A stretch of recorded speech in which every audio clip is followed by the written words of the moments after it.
2 novembre 2010, 9 anni fa. Piove da 2 giorni, il vento di scirocco impedisce al fiume di scaricare in mare. È notte fonda, il Bacchiglione rompe l'argine all'altezza della discarica di Roncaiette a Ponte San Nicolò. Poco dopo l'acqua invade anche Casal Serugo, Bovolenta e Maserà. Un ricordo che si rinnova ogni volta, una tragedia che la nostra emittente ha seguito ora per ora, minuto per minuto in quei drammatici giorni. 130 comuni veneti coinvolti, 140 km quadrati allagati, 500.000 cittadini colpiti, 4.500 persone sfollate in Veneto e poi le 2 vittime nel Vicentino.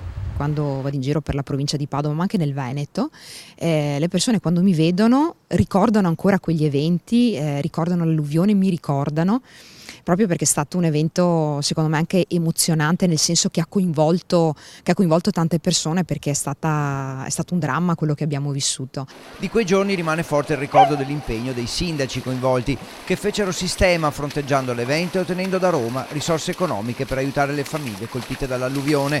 E poi il ricordo va alle centinaia di volontari che lavorarono giorno e notte, vigilando gli argini, togliendo l'acqua da case e capannoni, dando conforto agli sfollati.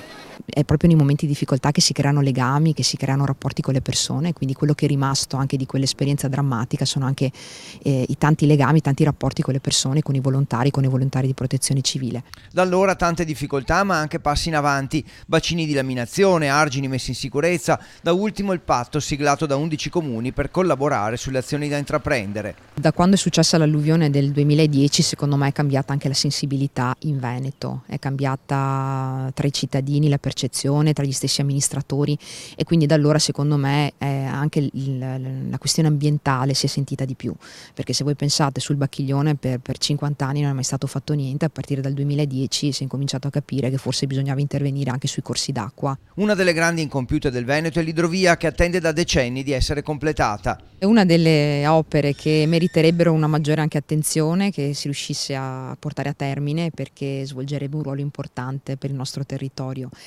e come canale scolmatore, quindi come strumento, come mezzo attraverso il quale mettere in sicurezza il nostro territorio. Di certo servono soldi, la questione ambientale dovrebbe essere al primo posto tra le priorità nazionali, in cima ai pensieri del governo. Nella tragedia di quei giorni di 9 anni fa abbiamo però perfino dei ricordi positivi, la solidarietà, l'altruismo, la commozione, la speranza per il futuro.